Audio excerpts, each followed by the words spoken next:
Assalamualaikum warahmatullahi taala wabarakatuh. Kawan-kawan sahabat, hari ini saya mancing lagi lah. Saya mancing toman sama lampam.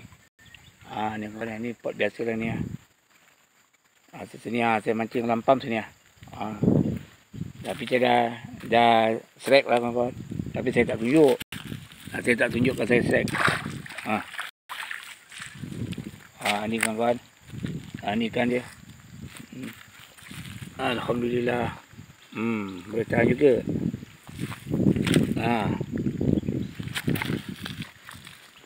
Boleh tahan juga ni. Ingat ada dalam 20 ekor dia lah kawan-kawan. Dalam 20 ekor. Dalam 20 ekor ni ada lah. Kawan. Ni saya mancing target dengan toman lah. Target toman. Sambil-sambil tu. Sambil-sambil tu saya mancing lah lampam. Sini ni pancing saya. Ni dia. Ni pancing lampam.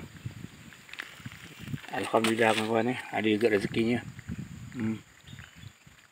Saya seorang je kawan-kawan. Saya seorang aja. Kawan-kawan saya pun tak datang.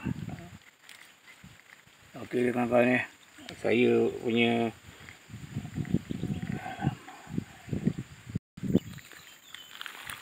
okey lah kawan. Masa saya pun dah tak ada lagi dah. Nak balik je lah. Dah tengah hari dah kawan-kawan. Saya ni pergi pagi. Okey ni rezeki saya kawan-kawan ni pot toman tak ada main air lah. Senyap je toman. Kalau ikan lampam ada. Kalau ikan lampam ada ni toman kurang lah. Tapi kalau ikan lampam tak ada, bermakna toman ada lah kawan-kawan. Okey dah kawan-kawan.